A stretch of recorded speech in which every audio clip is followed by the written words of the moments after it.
So tell me about your research in the Arctic.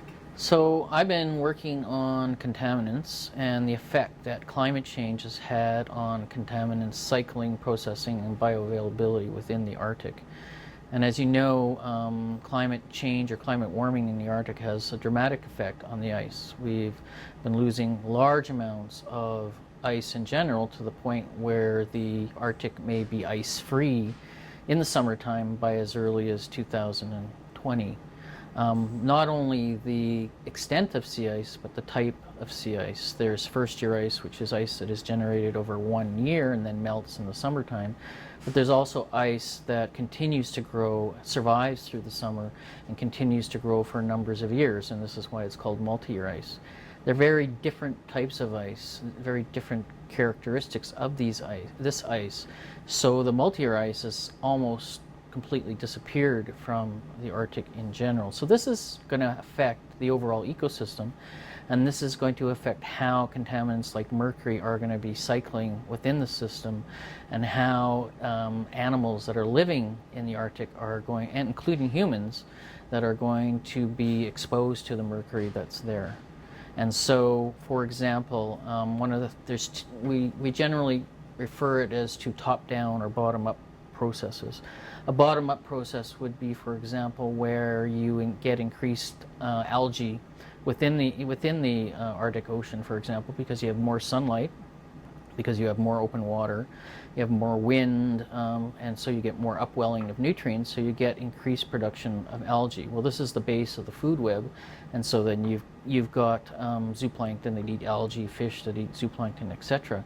But what algae is, they're like little balls of carbon, and when you have mercury in the water, in the surface water, or any other contaminant for that matter, these little balls of carbon absorb the mercury just by being there. And when they die and when they sink, or when they're eaten by other animals, they carry that mercury with them. So if you have more productivity, thereby you could potentially be increasing the exposure of these animals to mercury and increasing the levels that are increasing the amount of mercury that they have within them.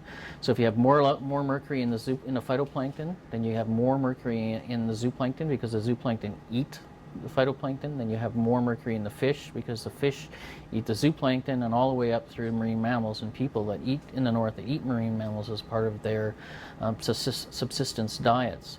So mercury bioaccumulates and biomagnifies. So as an animal grows, because it takes in more than it goes out, they accumulate mercury over their lifetime. So a fish that's older would have more mercury than relative to a fish that's younger, because it's simply lived longer. But as you go up in trophic level, as you go from fish that eat pelagic, within the pelagic system, that eat zooplankton, they're going to have levels than predator fish that eat other fish, and it's called biomagnification. And so when you get marine mammals like beluga that are eating large quantities of fish, or polar bears that are eating ring seals, their levels of contaminants like mercury can be extremely high. And therefore people that live in the Arctic that consume their tissues also have to be wary of what and how much they're eating. The other is top-down processes. So for example, a beluga, an animal, a beluga or a ring seal, will always go where there's food and where there's less ice, especially the female animals or with calves, and they're always going to be in regions of ice that are not quite as thick. Whereas older, larger beluga will stray into areas where, where there may be heavier or multi-year ice. Where they go to eat is based on accessibility. And so if there is a region like a polynya, which is generally open during the entire winter month, or regions where you have oceanographic fronts, again, where you have no ice in the winter, you have increasing productivity, you're going to have more fish, more zooplankton, simply because those areas are more rich in nutrients. And so the animals are going to want to go feed there. However, if they don't have access to those regions, they can't go there. But if the ice starts to disappear and they do have access to those regions, they will go and feed there. Because those regions are more highly productive, the food webs are longer, the mercury concentrations are higher. So these beluga will go to where these open regions are with more food, and by eating there or feeding there, they're exposing themselves to higher levels of mercury. what's different from the story then of, say, 100 years ago? Do we know what was happening with mercury in the Arctic 100 years ago and what may happen 100 years from now? So mercury is a natural element, right? We can't create it, we can't destroy it. What humans as a race do is basically recycle it. So when we take coal out of the ground and we burn coal, there's mercury in the coal, so the mercury is emitted. Same thing with trees, and when you have more forest fires because of extreme dry weather, when trees burn, they release mercury. Permafrost has natural mercury bound up in it. When permafrost melts, you release mercury. So since the beginning of the industrial age, we have been releasing more and more and more mercury. And since about 1994, we've been monitoring atmospheric mercury or gaseous elemental mercury in the atmosphere, and we've noted that the concentrations in the Arctic haven't really changed over time. However, what we have noticed, and this currently because of increased regulation, we have been reducing the overall emissions that from coal power plants and things like that. We've been reducing the emissions worldwide. So you might think that the levels in the Arctic would actually decline. Or at least in the Arctic and the atmosphere would remain the same. But what we've noticed is the levels in many of these animals are going up. There's a dramatic increase, for example, in fish from the Mackenzie Delta. We've been monitoring in a particular region, and we know that mercury in these animals or these fish have increased 2 to 3-fold over the last 2 decades. So why are levels of mercury in these animals increasing when the atmospheric levels are either staying the same or in some cases even declining? And this is the effect of climate change. Climate change is making the mercury that's already within the system more bioavailable. So since the Industrial Revolution, we've been kind of building up the levels of mercury within the Arctic Ocean. So low levels, natural levels. And over time, the concentrations in the water and the sediments have been increasing and increasing and increasing. But with mercury, whether it's absorbed or whether it's taken up by the animals very much depends on the type or the species of mercury. Elemental mercury is very volatile, so it generally stays in the atmosphere. There are certain types of events in the Arctic called mercury depletion events that in conjunction with ozone and sunlight and bromine oxide from the ocean, it actually oxidizes the mercury from Hg0 to Hg2+. Now that makes a significant difference because mercury in this oxidation state binds much more strongly to particles. So when it rains or when it snows, this reactive gaseous mercury, as we call it, is scavenged from the atmosphere and ends up on the surface of the snow and in the water. This reactive mercury can then be methylated to methylmercury, and methylmercury is the toxic form of mercury. If you've heard of Minamata disease, for example, in Japan many years ago, people were being poisoned by the methylmercury in the fish that they were eating, and so it's a neurological poison.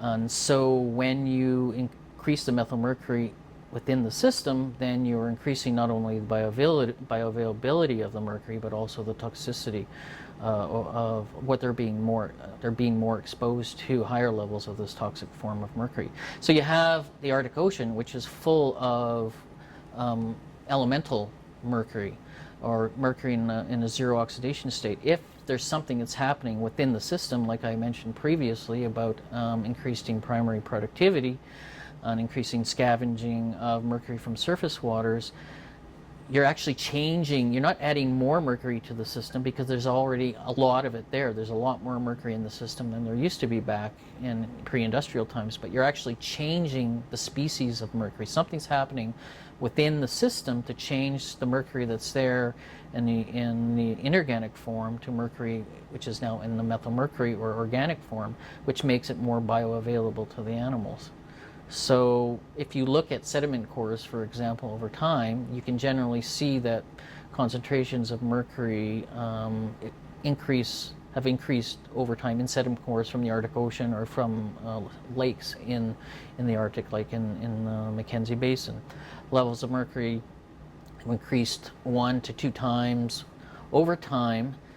And it is generally associated with organic carbon. We can do studies where we look at the organic carbon within those lakes. We can see, as I mentioned with the Arctic Ocean, also in lakes, that productivity increases when you have on-off ice times, more sunlight, more nutrients, more productivity, and there's a very strong correlation between mercury in the sediment cores and organic carbon within the sediment cores, the organic carbon coming from the algae.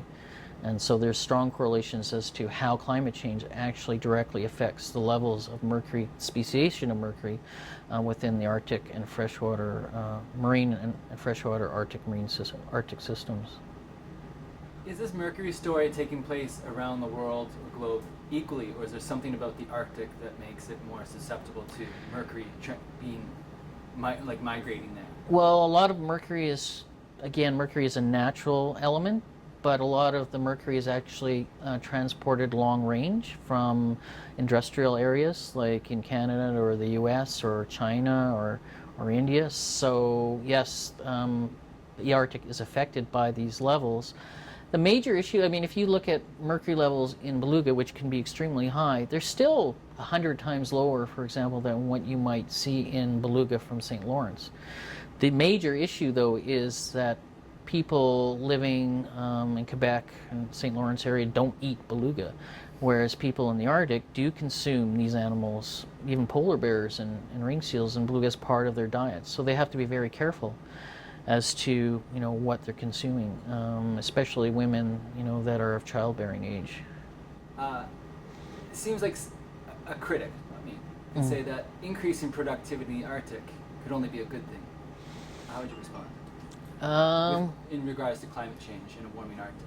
Well, we don't know actually what increasing productivity could be to whether it would be good or bad for the Arctic Ocean, because there aren't enough studies on the fish, on the marine mammals, etc., that live there to actually know that.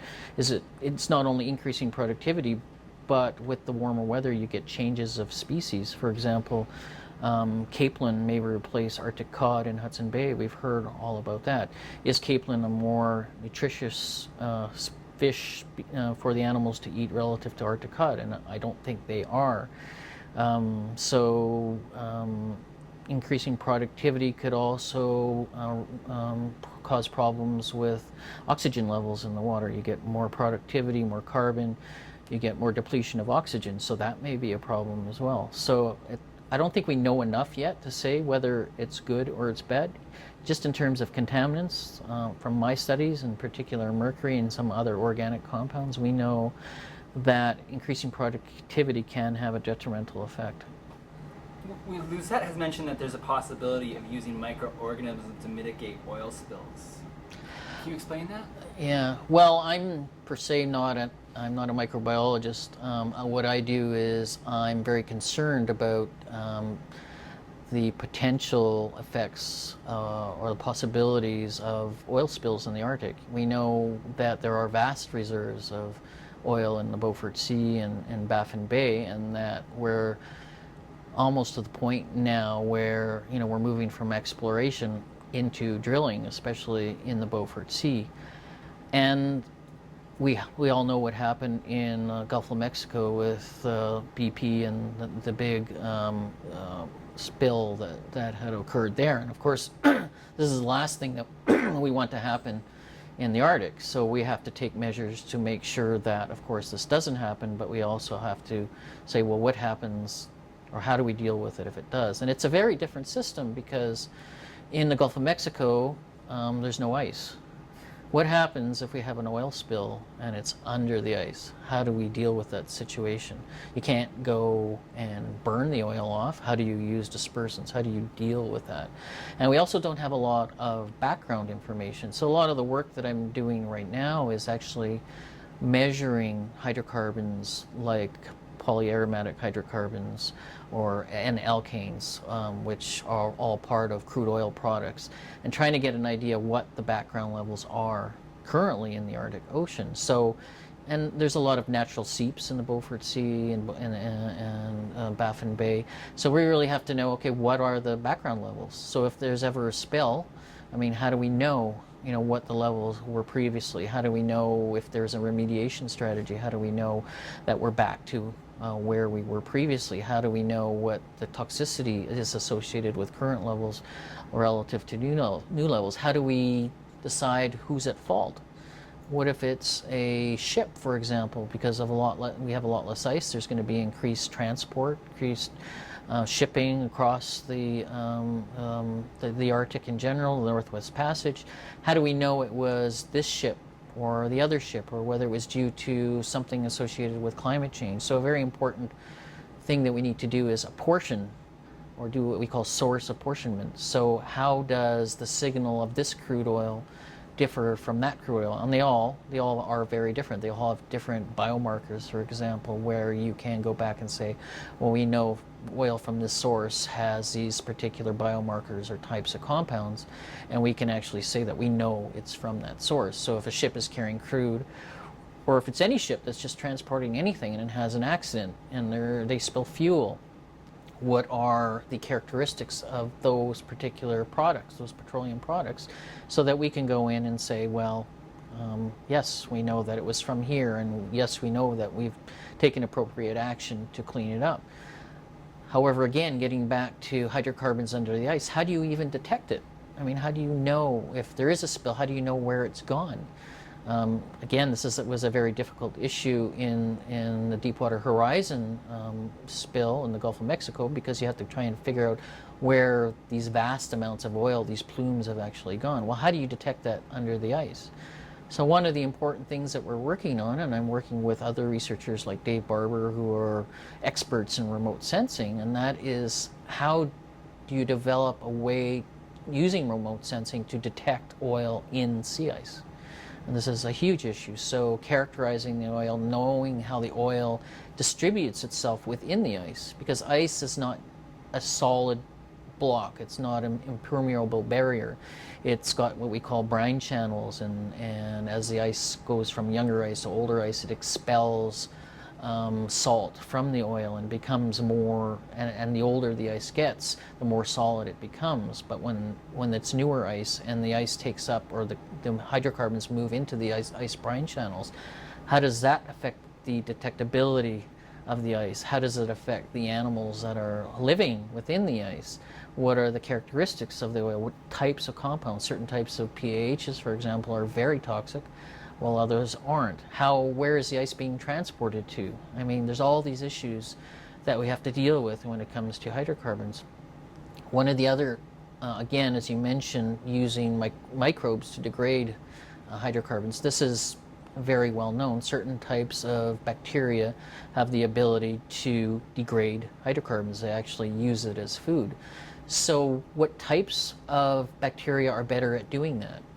And where are these bacteria located? What kind of bacteria do we have in the different regions of the Arctic? And are they capable of helping to degrade this oil should there be an oil spill, whatever it is? So this is something that needs to be investigated as well.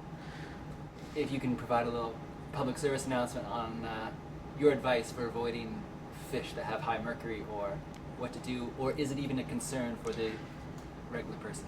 So well, how do I avoid I mean, what we tell community people in the northern in northern areas, and the Inuit or the Inuvialuit, or even in the North Mackenzie Delta area, when they're eating fish, we always tell them, if you have an opportunity, eat younger fish, eat smaller fish. As I said, mercury and other contaminants bioaccumulate over time.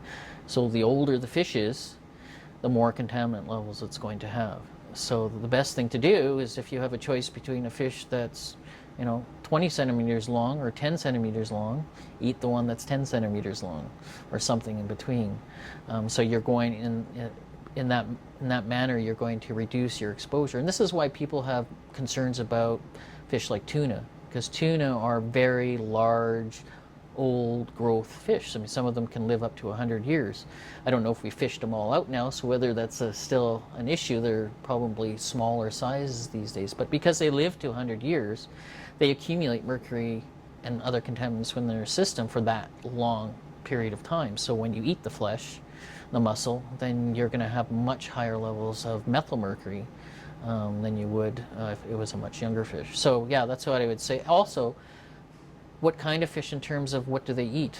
I mean, if you're going to eat a trout or a fish that eats much higher in the trophic level, so if a fish that eats another fish is always going to have a higher levels than a whitefish, for example, which feeds on insects. So a whitefish will always have much lower levels of mercury than a trout, just because it feeds differently. So if I'm in a grocery store, what should I be looking for? The smaller fish in the package and a white white. Oh, meat? again, yeah. If there's a whitefish relative to a trout, or some predator fish, then it's always going to have lower levels of mercury. Tuna fish, methyl mercury in tuna, in canned tuna, has always been an issue. I mean, there has been information out there and news in the media where levels of methyl mercury within canned tuna can be quite high. So if I were a pregnant mom or I would probably stay away from eating canned tuna. You're in the Faculty of Environment, Earth and Resources, Clayton H. Riddell. Right. Yeah. So how does your research fit into those pillars of environment, earth, and resources? Well, as I mentioned, all the work that we do is very multidisciplinary. It is very hard for me as a researcher to go out and say how mercury is changing within the Arctic marine ecosystem without knowing about the system itself. So I depend and work with guys like Dave Barber, who are sea ice experts, because he's the one that provides me with the knowledge about ice morphology and how it grows, and I need to have that information to know how hydrocarbons or mercury would interact with that ice. I need to know about oceanography, because I need to know about the nutrient cycling within the ocean. I need to know about whether it's Pacific water mass or Atlantic water mass or the mixed layer. We need to know about the ocean currents. I mean, where is this water coming from? So I need to work with them. I need to work with the geochemists, because I need to know about the sediments and how the sediments accumulate at the bottom of the lakes or bottom of the oceans, and how that can relate to contaminant deposition within the sediments themselves. I have to work with the atmospheric people, because there's a strong link between the atmosphere and sea ice and the ocean. So in order to understand the system as a whole, we really need to have a very multidisciplinary team, and that's exactly what we have at CIOS. This is the strength of CIOS, and this is the strength of programs like the Circumpolar Flaw Lead System study that we were involved in, or ArcticNet, in that it brings together scientists of very diverse backgrounds, and we all work together as a team. And so if I have an issue or something that I need to understand from a fish biologist, then I work with that fish biologist, and we figure it out, and we publish papers together. You've had a prosperous career, and a lot of you've been around the block. You've seen a lot of people have gone to conferences. Mm-hmm. So, but CIOS was designed 10 years ago with a very different philosophy or mantra. So, how do you think CIOS compares to, and the whole Clayton H. Riddell faculty compares to other institutes out there? What's it's doing that's different and unique? Well, I think CIOS and the faculty is probably one of the more unique faculty or unique institutes in terms of this work worldwide. And it is associated with sea ice, Arctic, marine systems, freshwater systems. I don't think that there's any group worldwide that can touch what we're doing. One of the other major groups that we're involved with heavily is with the Laval group, and as part of ArcticNet and as part of CFL, I mean, the Laval group and our group here at the university are the two pillars of the program.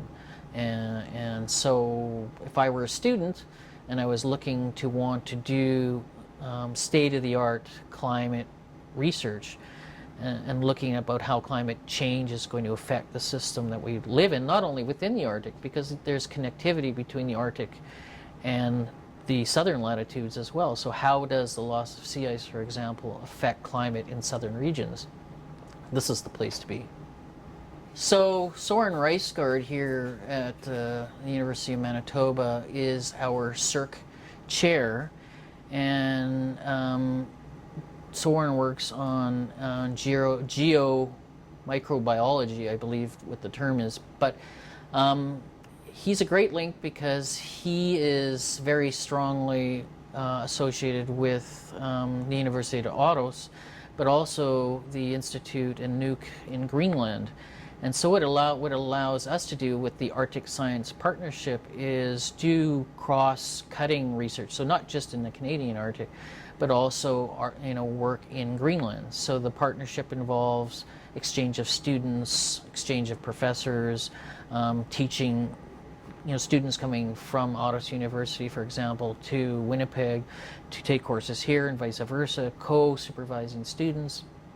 But it allows us to broaden our scope of the system in general. We know that, for example, the Greenland ice cap is melting. How does that affect the rest of the Arctic and water movements and things like that? So it allows a cross-cutting kind of partnership for researchers in Greenland and Nuuk and researchers at Aarhus University with the researchers here at CIOS, and it's been a wonderful partnership.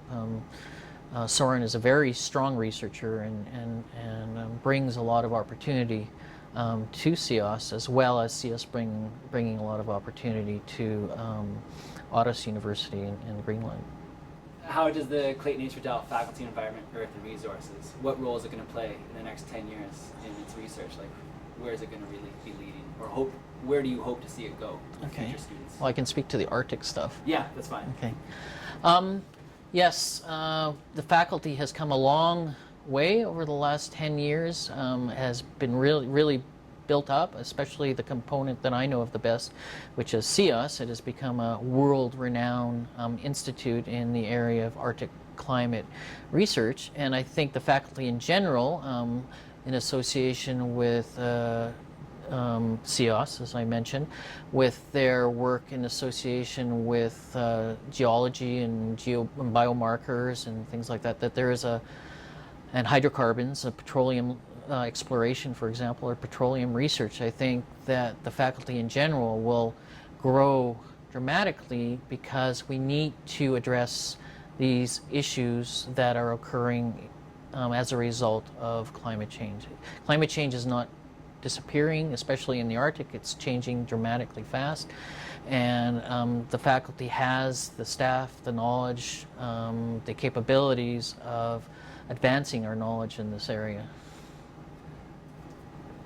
Generally speaking, or if you want to have any specific examples, the state of Canada's water, just as a natural, how are we looking? Like, are waterways getting more polluted or dangerous? Are we in danger of losing watersheds? Or oh boy, that's a big question. I know it's a big one, but I guess if you were at a cocktail party and the water minister of Natural Resources was there.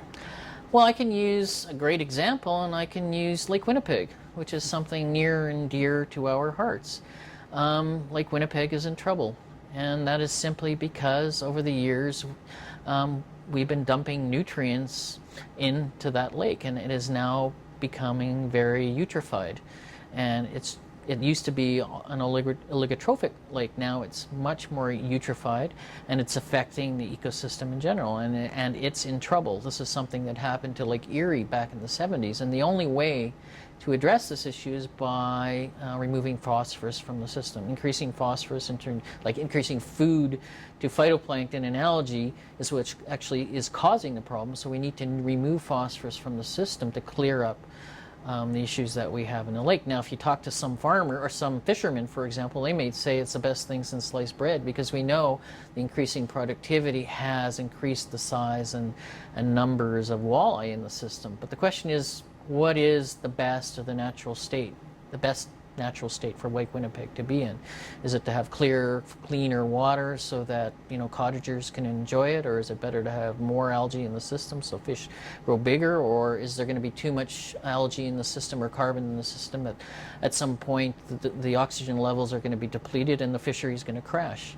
So there are all sorts of issues like that across Canada and the world that we have to deal with. I mean, we need water as a human race. We need clean, fresh water, and we're polluting our water. And at some point, water is going to, well, it is already the most important commodity that we have on the planet. You can do without oil, but you can't do without fresh water.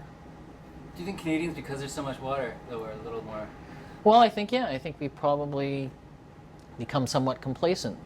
Canada has, one of the largest freshwater resources in the world, and I think as Canadians we take it for granted that it will always be there. But we need to take care of it. We need to stop polluting it. We need to just take care of it so that our children and subsequent generations, have access to that water just like we have.